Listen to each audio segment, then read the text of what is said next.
Marka aad joogto halkan oo ah magaalada Eldoret ee dalka Kenya, mid kasta oo ka mid ah dhalinyarada u dhashay Kenya oo aad la kulanto waxa maqan mid ka mid ah kaliyihiisa.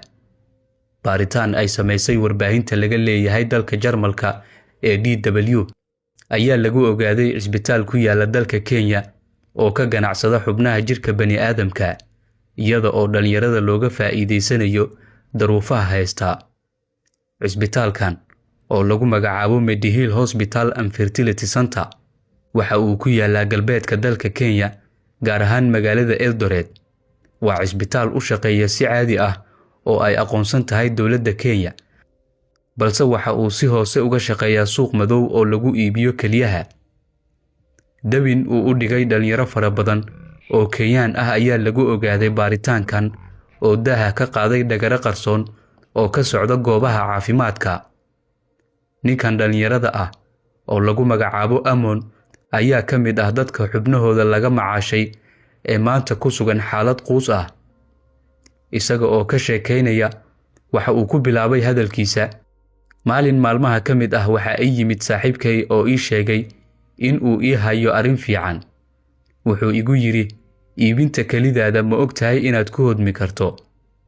Waxa uu ii sheegay inaan kalidayda iibsado. Waanan ka diiday marar badan, balse maalin ay xaaladdu igu xumeed ayaan u sheegay inaan ogolahay. Kadib waxa la ii kaxeeyay isbitaal ku yaala Eldoret oo ay joogaan dhaqaatiir Hindi ah. Waxa sidaas yiri Amon oo ah nin Kenyan ah.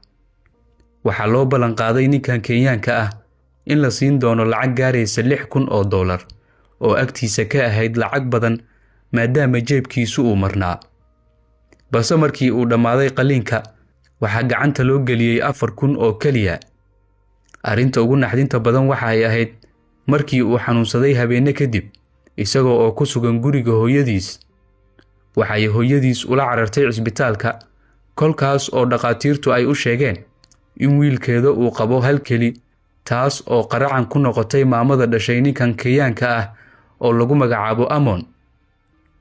Magaalada Eldoret ee dalka Kenya ayaa noqotay goobta lagu baarto kaliyaha dadka, iyada oo looga faa'iideysanayo daruufta iyo xaaladaha adag ee haysta dhalinyarada.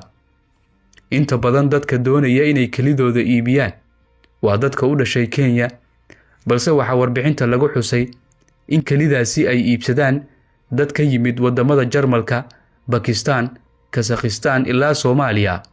Marka kalidaasi laga iibinayo qof u baahan oo inta badan ka yimaada dalalkaas oo aan soo sheegnay, waxa laga qaadaa lacag xad dhaaf ah oo lagu sheegay inta u dhaxaysa $100,000 ilaa $200,000. Dhalinyaradan oo dhammaantood u dhashay waddanka Kenya waxay qabaan hal kali, sida ay u sheegeen warbaahinta. Marka la weydiiyay kalidooda kale, waxay ku sheegeen in ay dhaafsadeen mootada ay dul saaran yihiin ee laba lugooleyda ah.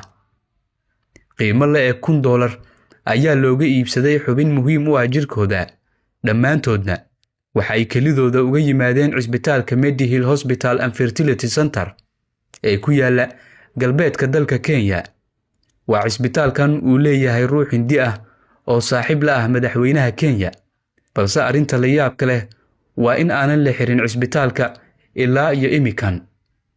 Bal adigu aragtidaada hoos nagula wadaag, muuqaalkana laag saar oo sii sheer gare.